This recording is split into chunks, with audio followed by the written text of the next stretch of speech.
Hey, what's up, everyone? How you doing? Ben Kissel here, hanging out with Henry Zabrowski. Yes. Thank you all so much for giving to our Patreon. Without you, we're absolutely nothing. Today, we are honored to be with an absolute icon. It's a legend of true crime, yes. Legend of true crime, Dr. Katherine Ramsland. Thank you so much for being here. I know you wrote How to Catch a Killer, Hunting and Capturing the World's Most Notorious Serial Killers, along with 68 other books. It's a lot. It's incredible. It is. But I love it. I'm so happy to have all the opportunities. But today we wanted to talk about, because you know that right now we have out a brand new series that we've been working on called BTK Confession of a Serial Killer. And I watched the first episode of it. And I can say it's a group of people that just also wrote a book on serial killers that, like, it's showing BTK in a way that I have never seen him before, and an approach to him in a way that's really, really interesting. A loving, kind approach, sympathetic almost. I mean, Dr. Ramsland, you really do, but you figured out a way to talk to probably one of the biggest villains in American history. Yeah, it took a while. I mean, I don't think I've put more time into any book than that one. And that took us about 5 years. Can you go into that process a little bit about reaching out to somebody like Dennis Rader, Bind, Torture, Kill, a man who's so notorious? How did that process even come around? Well, it wasn't my idea.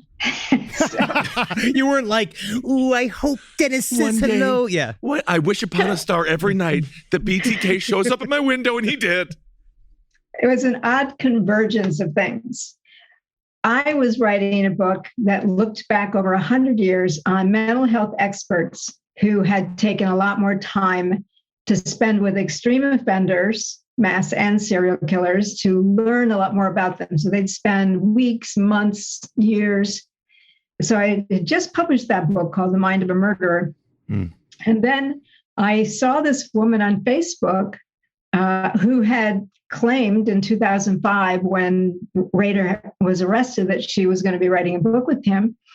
So I just sent her a message saying, whatever happened to your book with Dennis Rader? And she immediately asked me if I would take it over. She didn't want to write it. She didn't know how to write it. Is it just because of the nature of dealing with him, or is it just because they didn't have the resources, or they were like, well, you're the expert, you need to do this? Sort of a blend of those factors. And she had one of my books that she was using as a model, and so she knew who I was. But that still wasn't, a done deal. I had to be vetted by the victims' families, because proceeds from this book go to them.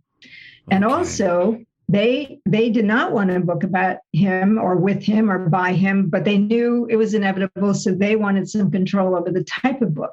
So I had to write a proposal saying I wanted to write a book that would benefit criminology, psychology, and law enforcement. Right. And then other people had approached them, by the way, and they said no, but because my credentials, my intent, etc. So then, then we had to convince Rader to switch out from the first person, who he really liked, to me. So we ended up playing chess together for about a year before all the legalities and everything got into place. And so that took a while. And, he warmed up to me, but it wasn't like I wrote him and said, oh, I want to write a book with you. It was this bunch of weird things that all happened at once to turn a book over to me. And then I reshaped it completely from... I can't even imagine sitting across from BTK just playing chess. That's absolutely amazing. Well, it was through the mail. Oh, it was through the mail. Interesting. School. He's not good at mail, by the way. He tends to get him caught. It does. But you also, I think, beginning of the show, I don't want to bust it I really don't want to tell too much about what happens inside of BTK Confession of a Serial Killer, because it's very interesting. But I do want to talk about the main themes, which is the idea that the extreme offender can be stopped, it can be prevented, which I think is fascinating. And I'm going to get into that. But I also want to talk about the games he started to play in the very beginning. It wasn't just chess, right? He sent you codes to work out. Like, like the Riddler. Yeah. First, he told me not to cheat at chess. Oh, I'm so happy. He has a moral compass. He does. And he has a moral code. He does. They all do. John Wayne Gacy had one too. He just thought people in America were getting too many divorces. And Whatever, man. Yeah, there's 26 bodies in your floorboard, but have we thought about the state of marriage in this country? Yeah, seriously. You become Steve Harvey. Yeah, well, I mean, and that's part of Rader's story is those life frames, each of which has its own sense of morality. So he wants me to be honest. He didn't like that the police had lied to him, et cetera, et cetera. And then before he would work with me, I had to agree to solve a series of codes. That was in part because he wanted to tell the story through some codes to keep prison guards from seeing what he was doing. But also, he wanted to see if I would play the game. Yeah. And of course, I will play the game. I want to watch his behavior, no matter what it is. I want to see not just what he's saying, but his whole way of dealing with me and with his subject matter. So the code thing was really interesting. Well, let's definitely continue on with BTK, but just with the victim's family, because I thought that was really interesting that obviously their true crime can be a double-edged sword, and I think sometimes it opens up wounds for people who are already victims. Right. What was one of the things that they told you where they're like, can you just please treat the subject in this kind of way? Like, was there something where you're like, okay, I understand where you're coming from? They did not limit me. Some of them wanted their story to be included, and I said no, because this is an autobiography, and this is not where your story should be. Yeah. I just think you should not read this book. So you should not have your story in this book. Yeah. Interesting. The book has a different, it's not a true crime book. It's an exploration of a criminal mind, which is different from the way the story has been mostly told is from the point of view of the investigation. Yes. And the citizens of Wichita, et cetera, not from his point of view. So this is from his point of view. But they were fine. The ones that I met with were fine. They did not restrict me in any way they knew it was going to be graphic to some extent, but I didn't put, the worst police photos in. And also, I was friends with the DA before it ever started. So once I convinced her this is a worthwhile book, she then had me look in, I stayed with her. She had me look at her whole stash of stuff, and we went over a lot of what she thought would be useful. And so I got a lot of good information from her, from other people. Was there any images that were so shocking? You just said you didn't put the most shocking in the book. Anything that maybe our audience isn't aware of? Because, as Henry said, I think he's maybe the scariest. Right, one of these stories. Because on Last Podcast and Left, we belittle serial killers to humanize them and show people that they are not supernatural creatures, that they're not demons. Because I feel a lot of true crime portrays serial killers as sort of truly like they have powers, like they can control time and space, and they're super clever. And a lot of times the serial killers, we say a lot, are born out of extreme mediocrity. Like they come from somebody who doesn't have tangible skills, and they end up destroying things because it's a little bit easier than building something. But there's something about him, especially because of what he revealed from his childhood, that you really now get to see some of why he did it. And I think it's important to look through his eyes, because again, he's one of the most frightening figures in true crime. And if you're going to try to understand any of them, I think he's the one to try to understand. So any images just jump out at you and be like, wow, okay, I'm dealing with someone who is really out there. Well, first of all, the images of himself in self-bondage, there were a lot of them, and they were really interesting in terms of the positions he would put himself in, and some of he sometimes almost held himself captive because he'd lose a key to handcuffs, or he'd be upside down on a tree and not be able to get out of his rig. We did a whole bit on stage. I did a whole bit once about him trying to set up the camera while in the bondage gear. How does that work? Seriously, how does it work? He's the selfie king way before smartphones came along. My God. He's probably so jealous of all the kids now with their iPhones. If I had that back in my day.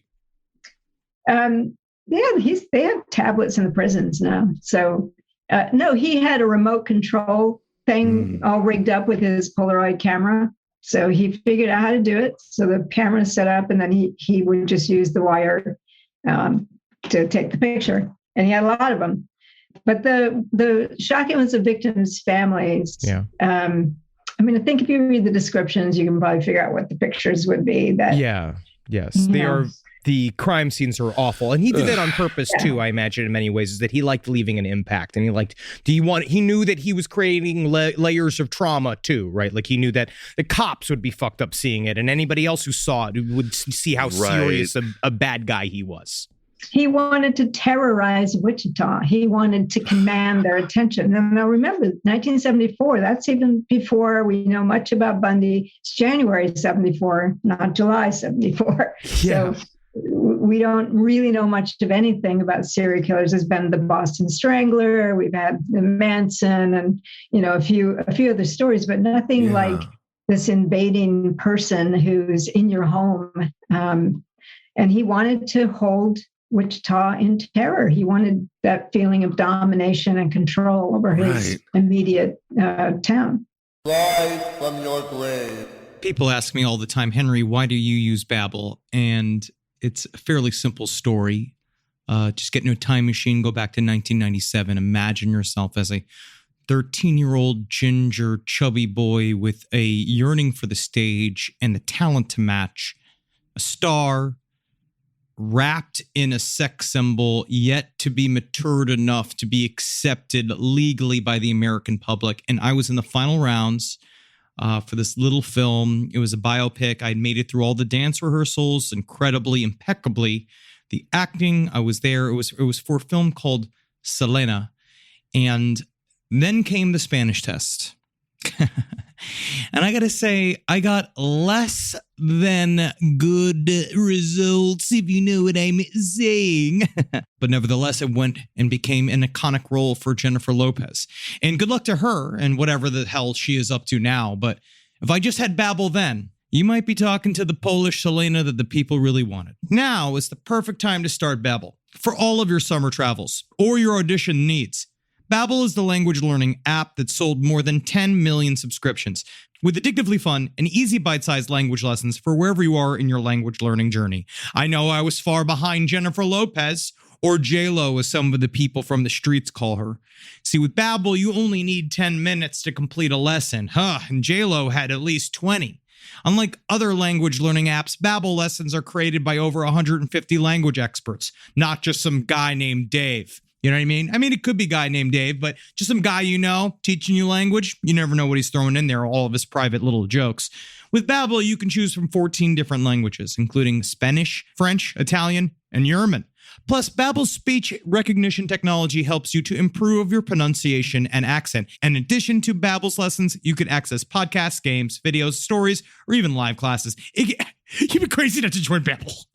Right now, save up to 60% off your subscription when you go to babbel.com/left. That's BABBEL.com/LEFT for up to 60% off your subscription. Babbel, language for life. A roast as dark as the night, perfect for fueling the cryptid research and mad ravings required for your podcasting. Don't mind the red eyes, he's just trying to warn you of the bridge. The bridge. Finally, from the caffeine-addled brains of Spring Heel Jack Coffee and Last Podcast on the Left, we bring you Mothman's Red Eye Blend. Yes, delicious Panama beans. Go to lastpodcastmerch.com to order yours today. So when you're talking to him, so I know that you built a trust with him. One thing that a roadblock we find in our show that we talk about a lot is, how do you believe a word out of any one of these guys' mouths? Yeah. So it's like he is telling you these intimate details about his childhood now. Like he's opening up the floodgates to talk to you. What makes you, I mean, not to be anything like, what is the key to you that shows that he's telling the truth, or you think that he's telling the truth, or do you know that, like, well, I don't know who I'm meeting here. I don't know if I'm meeting a representative or or if it, you know what I mean? Like, because he talked about his personality being a cube. All right. So first of all, this goes across the board to any offender you're going to talk to, but especially ones you anticipate will be manipulative and deceptive and narcissistic. you need to know their story as well as you can before you get to talk to them. So I have corroborating sources. I had the police files. I had their interrogation. I had things that other people had said about him. I had the DA. I had a number of things that I would know to some extent, certainly not completely, but to some extent when he's not telling me the truth. Okay. To like cross-reference. He didn't like that I had some of that stuff because, of course, he wants to spin his own image to me. And some of the things in the interrogation went against what he wanted me to think. So I had to call him out a couple of times and stuff, and that didn't sit well with him. Yeah, how did that work when you called out one of the most notorious serial killers in history? How did you do that? How does that work? I think because I have credentials, academic and therapeutic type of credentials, there's a certain aura in that they think maybe I see more than I really do. I don't know, but I know that he would withdraw. And then the next time we talk, he's got 2 or 3 pages filled up of justification or explanation for. So I knew that I kind of figured out his pattern when I would say, no, that doesn't really jive with what I know. I figured, he'd get grumpy, cranky, but then he'd come back, he'd think it through he'd come back, because one of the things about him and Bundy and Gacy and a few others that are very loquacious, who like to talk a lot, is they really trust that their narrative will control the situation. They trust that the language they put out there is going to be the defining thing for everyone who hears it. They believe that. So I knew that he would always come back with something to respond to this. We never got to the point where he was really angry at me. I thought that he might be especially after the book came out. And he doesn't get to read it, by the way, but people would tell him stuff. Of course. And also, after the A&E documentary, there were some of his friends said that I threw him under the bus, and I blah, blah, blah. Oh no! You threw BTK under the bus. I can't believe you would do that. And he immediately said, "Well, that's her job," and he did not. So in that capacity, he defended you. He defended me. We've been talking now for 12 years. He called me on Sunday. Everything's fine. I really thought some of this stuff might get under his skin in a way that he would just decide, that's it, I don't want to do this anymore. But he hasn't gotten to that point. So he's got such a superiority complex that I do think, in a way, it's what you said. And you say that in the show, which I think is really interesting, is that you did what I did to get my first LA apartment. I dropped names. I literally was like, this is how I did. Like, I knew how to jump in front of couples. So it was like, I've done some work. Like, I tried to jump in where, like, you did the thing where you're like, I am very accredited. This is all of this is my body of work. And there's something about that where it kind of feels like Dennis Rader is like, well, if anybody's going to throw me under the bus, at least it's her. Like, if she's the one I trust to do it. I like the way you put that. But I do think that also buffers me. Yeah. Because it does, I'm not a group B. I'm not he has terms for various types of readers that write, or people who write to him. And I'm not in those groups because the credentials set me apart in his mind. And so, I'm not afraid to use that because I need buffering. I want to keep that level of authority there, right? Absolutely. And also, that's another thing, because some of the people I know who talk to serial killers, let them run roughshod all over them, call them at all hours, night and day, make demands of them, to keep them on the phone for hours. I set limits and keep them. Yeah, you have to have boundaries. So you mentioned how he was correcting, or he was lying basically to you, and you had to correct the record. What were some of the things that he was lying about? What were some of the issues that I guess he doesn't like being true? He really likes to stress how good a dad he was. Oh, like, he does like to stress how good of a husband and father he was, which is very interesting to think, being like, that was one thing. Yeah. That was one thing. And it took several years to get to this point. And they should have put this on the video, on the documentary, I thought, because they wanted something unusual. And he has often said that he was never he never cheated on his wife. And, he stayed faithful as if all the things that he did. However, there was a woman whose house he was installing a security system, and he admitted that he made a pass at her. And had she not, fended him off, he would have definitely gone further. And I said, well, doesn't that kind of defeat your idea about your fidelity, that you are a good husband? And he admitted, yeah.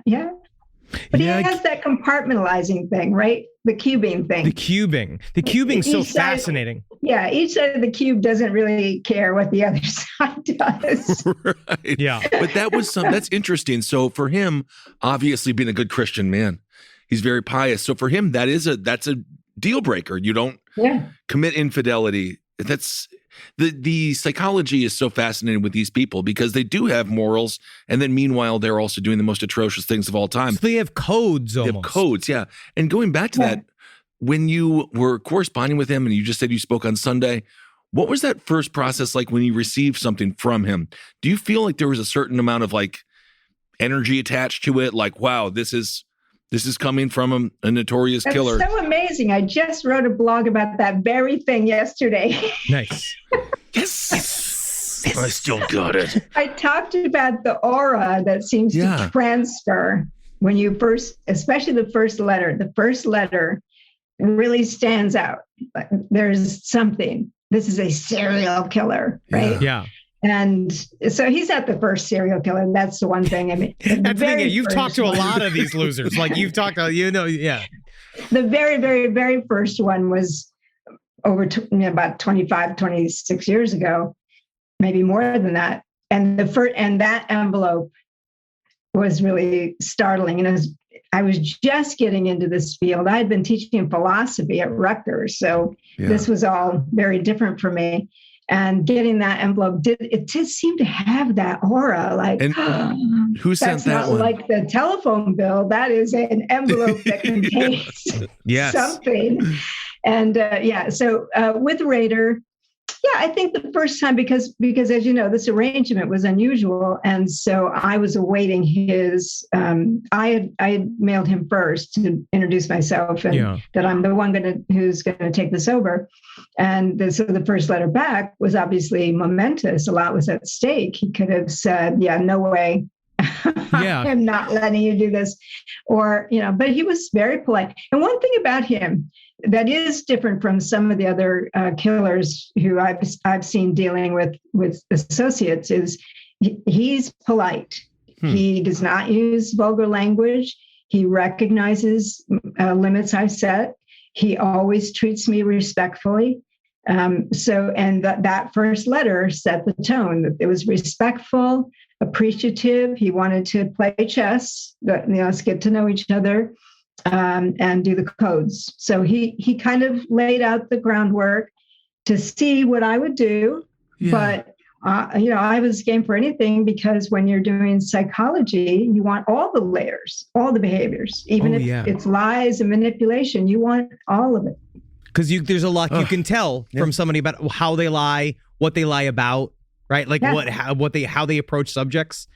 I have a question that this is a general question, but I want to ask. I do again want to get into like what the center of the documentary is about. But I want to ask a general question about serial killers that maybe just what your first thoughts are, because when I read about serial killers that have quote unquote a functioning family life on top of their serial killer activities, especially somebody like Dennis Rader, who had such a deep and intense fantasy life. Like you even asked the question, was your fantasy life more real than your real life? And he kind of admitted like, sort of, it kind of felt like that. Like in my estimation, when I read this stuff, it always kind of feel like the functional life is like how they say like Bruce Wayne is not the real guy. That's the cover, and Batman's the real guy. Where like, is Dennis Rader like the family man? Is that like a sexual game too? Is that another like, look, see what I can do? I can also control myself enough that I can have all of this and my dark world.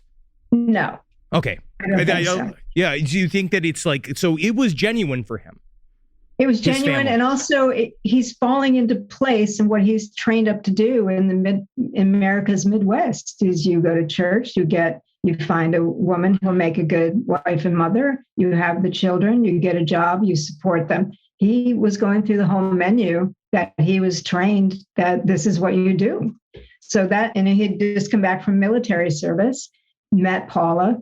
It was all working. It wasn't a game. And even, I think the cubing thing is a secret to Dennis Rader, not all the gamesmanship. The game is on one side of the cube, not all of them. That's so interesting. And so do you think he fully understands the difference between these two realities that he lives in seamlessly? Or do you think that he was a little bit surprised by his own actions? Sometimes surprised. He does say something kind of interesting in the book about, he uses a metaphor where he's kind of on this raft pushing himself away from shore, the shore being his moral foundation. And as he's thinking about and stalking women and thinking about murder, he's pushing away from the shore. In his mind, the shore will always be back there to return to. And then one day he turns around, it's not there. So that's kind of a good metaphor of what's going on with him, as he's moving in a certain direction without recognizing how much he's changing. That's somebody lost at sea. That's really interesting. So, all right, so maybe that goes into the core of like your thesis of the docuseries, which is this idea that this can be prevented. The extreme offender can be prevented. Now, what is it about Dennis Rader's story that pointed you towards that? Like these are like, okay, this is proven a thing. Like maybe this is what we look for. We're like, what causes someone to kick off from the shore? Well, I mean, in a way, it's a re-education of society that, as you guys say, they're not these 24/7 monsters that are set apart. We have to understand that it's a continuum. Yeah. And that these kids who are having this fantasy life, we have these weird formulas about serial killers that came from the 1980s. So it's very the outdated, McDonald triad, right? Like all of that. It hangs on because it's nice formula for TV and novels. So that's unfortunate because we're missing the nuances. Humiliation, something understudied. That is a huge role in so many of these offenders' lives. As in they were humiliated as children? They were humiliated in a way that they don't forgive or forget, and it stays with them. We see that a lot in mass murderers. That's very much the formula that goes into their makeup, but we have not really looked at it with serial killers. But it does mix in with, as they're going into puberty, it mixes in with lust. It mixes in with their fantasy life and the decisions they make subsequently. So we have to understand the role of things beyond just outright abuse. We talk about, they've been abused, head injuries, etc. No, you know what? Kids who don't have those things also have become serial killers. So we have to look at, we watch a kid who might be withdrawing. Rader would draw his girl traps right there on the blackboard, right in front of the teachers. Girl traps. Yeah, like it's same. We saw that with Leonard Lake. Used to do the same activity too. When he got obsessed with that book, when he got obsessed with the collector, and it's weird because it really is out in the open. It was like that story of the dude, the little kid that the parents gave the gun, and he's drawing, killing people for days. That's so sad. That story. Yeah. Well, and so that's a dysfunctional thing. Of course, absolutely. But it's just the kid is telling everybody, like, hey, like he's screaming for attention. So how do we change the parameters that we can listen to? Because we actually said this on our Jeffrey Dahmer episode. We were like, this idea that like if he as a 10-year-old boy could tell somebody, I have these thoughts about sleeping with sleeping people, like this idea of like I like people when they're sleeping still, and like how did we start that conversation? Like how do you? Well, one of the problems is we're uncomfortable. First of all, sometimes we don't observe our own protocols. In the case of the kid in Michigan, they had a team in place for understanding these signals, and they did not call them in. Yeah. What's with that? I don't know. Right? But why do you think that is? Why do you think it is so difficult for adults to address these issues in children who are obviously crying out? I think it's uncomfortable. We don't know what to do with a kid who's doing deviant things. It's weird. And we just think if we put them out of class or send them home or get them a little bit of counseling, and that's all it takes. But it takes teamwork, and it takes consistency in a period of time. It's not just, stop drawing that. You know what happened when Jerome Bruto's mother told him to stop wearing high heel shoes? Yeah, he didn't stop. Yeah, he didn't stop. Yeah, he just go, stop. Hey, now, hey. Like, but honestly, even wearing heels is fine. It's just that idea of like, it's a part of it, I think, is the shame. Well, it's that's what happened. She shamed him. He took it underground, and it became hotter for him as a thing, a forbidden secret. Right. So now it became a really big deal in a way it might not have been had she not made such a big fuss and made him feel ashamed. Raiders shamed him on several occasions, and he stopped trusting women. Yeah. Right. Rise from your grave. Hey, what's up, everyone? How you doing? Ben Kissel here with Henry Zabrowski. Yeah, it's me, man. Yeah, bro. Henry Zabrowski is smoking some of that sweet last podcast on the left, babe. So go out there and purchase yourself some. I hope you enjoy it. We have sativa, we have indica, and we have a hybrid. And I have to tell you, from my personal experience, they are wonderful. Super tasty live resin. You really get the delicious weedy taste, which is what I like. And 3 different experiences. You go to your local vape store and get it. Absolutely. Thank you all so much for supporting the show. We absolutely love you. Can't wait to see you on the road and get that vape, put it in your brain, and have a good time. And if you want us at your favorite weed store, give them a call and ask for them by name. Absolutely. Last podcast on the left, it's weed. Hail yourselves, everyone. Hail Satan. And do you think it's got to be mixed with an antisocial kind of personality makeup too, right? Because some of these people, they find it super hot and then they become like shoe designers. I'm certain that happened to Balenciaga. You know what I mean? Like at some point he got shit and all of a sudden now he's developing shoes. Like, and there's a creative way, but like it must also be mixed with like this kid also has a bad batch inside of him. Everything is a combination of biology and environment. Everything is. And there's no formula for which one matters more in someone's life than another. Yes, we are finding a lot of research on the brain that tells us psychopathic individuals have different brain disconnects, especially over things like moral processing, focus on reward, long-term decision-making, especially in adolescence, for example. So certainly those things play into it. Absolutely. Are we at the point yet where we can actually anticipate and predict what's going to happen? No, we're not. We don't have pods. We can't go get them and stuff them in like Minority Report. Seriously, we can't. We're in no way can we decide what the predictive quality is. But we do know that if someone's brain shows these aspects, that they are going to have trouble with consequences of their actions, with decision making, perhaps with hyperactivity. They are going to have some trouble with that. Those are the kids, I think, that we can build programs around. Taxpayers come into the picture too. So if they don't want to pay for those programs, who cares whether we have well-designed programs or not? They have a great one in Wisconsin for adolescent boys. That's my home state. Yeah, man. It's where the most serial killers have come out of any other state. They need it. Serial eaters, my friend.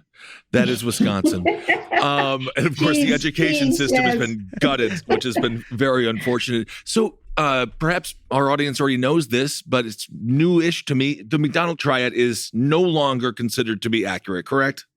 It has never been considered to be accurate until the FBI guys started putting it out there. Yeah. So the FBI is the reason. There's no research support for it. And if you look back to its origins, McDonald, Dr. McDonald, not the hamburger guy, Dr. McDonald was thinking, well, maybe there are some risk factors we can look at. And he had a small group of violent patients under his care. So right off the bat, it's an unrepresentative sample. The sample is too small to say anything. He didn't even find the results he was looking for. So someone else along the line decided, oh, that looks like a good experiment. They expanded it. They didn't get the results either. But it's a nice formula. So suddenly people who want to think more simplistically see this as, here's the precursors for becoming a serial killer and it became part of TV shows, movies, novels, even crime textbooks. Oh, yeah. It's unfortunate unfortunate, but it's not true. There isn't a any kind of triad that will definitely predict serial killers. Animal cruelty, one of the notches of the triad. Yes, lots of animal cruelty in their background, but not all kids who are cruel to animals become serial killers or even offenders. No, not the bedwetting. That is not. No, I know several comedians, professional comedians, who wet the bed until they were 15 years old. Well, even in the FBI's own small, unrepresentative study, they still didn't find even 50% had all three of those. So how did they end up making these statements? I mean, that's a great question. It's a way to boil something down. It's trying to, which we always talk about in terms on the show, in terms of conspiracy theory, where oftentimes people feel a comfort with this, with the idea of, it's comforting to feel like, oh, we can figure it out. Yeah. Because it's so scary. It's such a phenomenon. And it's also like, especially, it's such an American phenomenon. But it makes you less safe to believe in a formula that isn't true. Right. I agree. Yeah. What are some of the, is there, over your years of work, Katherine Ramsland, that's who we're speaking with. She's a fantastic author and a legend in the field. What's the largest myth that you would like to see busted in your work? 69 books. Obviously, you have a truth that you are trying to tell. What is one thing, broad perhaps, that you really just wish that we could all understand, so then we can kind of be on the same playing field when just starting to have these conversations about psychology? Well, I'll tell you I write a blog for Psychology Today. I've been doing it for 10 years. And I wrote one called The Number One Question About Serial Killers that I always get from high schoolers all the time, like once a week at least. The nature versus nurture. How much is nature? How much is nurture? Are serial killers born? To which I say, you are treating serial killer as a criminal type. It is a description of a behavior. That's all it is. Yeah. At least two victims, and one victim on 2 occasions. So unrelated, 2 occasions, 2 victims. That's it. That's a description of a behavior. And the range and diversity of approaches, motives, weapons, victims, range of activity is so diverse, you can't pack it into a criminal type. So that's one that I don't like, the idea that we can find, the few traits and behaviors of a serial killer so that we understand exactly who they are. I think that's ridiculous. Secondly, that they all want to be caught. It's just a silly thing. Why would they want to be caught? They want to do what they're doing. Yeah, right? They're living their dreams. Sit in a prison cell. They want to do what they're doing. There's very few who have turned themselves in. Very few. They have, or some have committed suicide, but that's rare. And I don't know. I do know it came from a case in the 1940s. The lipstick killer who wrote on the mirror, "Catch me." Catch me.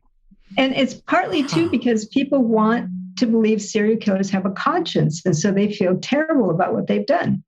That's a myth. They don't feel terrible. Because why do you feel like it's also because then Ted Bundy, we bring up this quote quite a bit. I don't know the exact quote, but it's like you spend years properly planning how to do the crime, or you plan it and you prepare, and then one day you lose the wrench, you lose the thing you're trying to do. Is it just that the wheels fall off half the time? And does that have something to do with kind of literally their mental illness, where they get to a point where they kind of self-destruct because they're following their id all the time? Well, you can ask that of the Zodiac, I guess. When did he self-destruct? True. So, there are some who do. It's called devolving, and Bundy did that.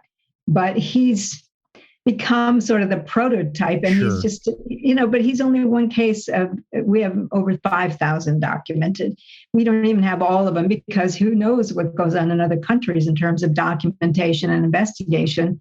But we do have a lot that we know about. Bundy's behavior is not the prototype at all. It's just become the media prototype, and that's a very different animal. Is there a prototype? But yeah, he's right that it's an age, lower testosterone, less interest, less challenge. Dopamine in the brain just doesn't come up for it anymore. There's a lot of different things depending on how old they are, whether they failed at some of it, whether something is just dried up and they don't want to do it. But that's, again, we have serial killers who are in their 50s and 60s. So they still operate. It's going to be different from one to another. It's very hard to generalize that. What is the prototype, do you think? There isn't one. That's what I said. There's no portrait of there's no profile of a serial killer. It does make it scarier. The FBI would say that. They say that in their publications all the time. When people stop saying there's a profile of a serial killer, there isn't one. Wow. Do you take any of this home? Like, does this screw with your actual personal life? Like dealing with all of this, like on some level, like having Dennis Rader have your telephone number. Does it fuck with you? No. Great. Honestly, I mean, you're because you're facing it in a very specific way. I mean, I guess it would if he made threats or But you've never had to deal with that in the past, like someone flipping on you? I've had stalkers, but they aren't the people you think they are going to be. No, yeah, they're true crime fans. No, they're not. They're like an academic gene. It's not what you would expect the true crime fans. No, they treat me with respect. I've had weird stalkers that have nothing to do with any of my work. Oh God, that's even worse. Yeah. No, I that's know. that's even worse. Because honestly, sleep well tonight, everyone. I can't thank you enough. That is one of the things about the Rader book is that he was a person praying next to you, singing church hymns with you, leading your church, your neighbor, talking with you about flower gardens. You need to understand this is possible. They are not monsters 24/7. They are ordinary people for the most part. And it doesn't mean they're nice guys, but they sure know how to play nice guys when they need to. Yeah, right. One of them's probably hosting the podcast you're talking to right now. But I seriously can't thank you enough for talking to us. This is you have done us a great honor to dare treat our stupidity with your words. Yes, thank you. I look for you guys at CrimeCon. Oh, I can't wait to go back. Can't wait to go back. I want to go back. It's been a while. Like we went to the very first one. That's where we met Nancy Grace. The Vegas one was 5,000. Wow. I can't even imagine. I can't honestly. I mean, my God. Astonishing. Katherine Ramsland, thank you so much for being here. You are a pioneer and you're saving lives. Thank you so truly. much, Dr. Ramsland. Check out BTK, Confessions of a Serial Killer. It's truly good. It's like in our audience is it's exactly. they're gonna love it. It's our group because we are all like just like them. Like we've been consuming. Like it's for the people who know true crime, and it really is. It's great. Thank you so much. Appreciate being there here. Great questions. Thank you, Katherine. Trying. That's so nice you said that. We did good. So we try. We're trying to embarrass us or embarrass you, Doctor. And please come back if you have anything else you want to promote or you're working on. We'd love to talk with you again. You are wonderful. I do have another one going, but I can't say. I assume that you do. We'll bring it right Unless back. you're going to stop at 69 books for some random reason. No, man. No, you got to do it. Keep pushing. Thank you, Dr. Ramsland. Thank you. Rise from your grave. All right, there it was, our conversation with Katherine Ramsland. I'm horrified. Doc, she is very, very good. Like, she's very, I very kind good. of actually enjoy the idea of answers. And sure. we all do. Those don't exist. No, there's none. She just basically says what we do. But I honestly think it kind of goes hand in hand with what we do. Like, while we try to do, understand that they are not invincible creatures, it's just important to remember, like, in the fact that serial killers are human, that means they can be your neighbor and they can't hang around. But I do believe what I had heard about Dennis Rader, which I think is true, is that he was also a fucking asshole. So there is that too, where like sometimes, which was also joked about on the show, I'll probably bring it up the next time we speak to her, about like sometimes you do see him coming. Because it's the prick. I love that when there's an interview and they don't say, I never expected Jeffrey. I love it when they're like, yeah, he was a fucking dickhead. And if anyone in this neighborhood was going to be a killer, we knew it was going to be him. We knew it was going to be him. Well, thank you all so much for listening. We hope you're doing well out there. Thank you for giving to our Patreon. And anything else? Thank you for your fucking money. Fantastic. All right, everyone, hail yourselves. No. We'll talk to you Hail soon. Satan thing, fuckers. I'm just kind of bowled over. It was amazing. Magusalations, everyone. Yes. This show is made possible by listeners like you. Thanks to our ad sponsors, you can support our shows by supporting them. For more shows like the one you just listened to, go to lastpodcastnetwork.com.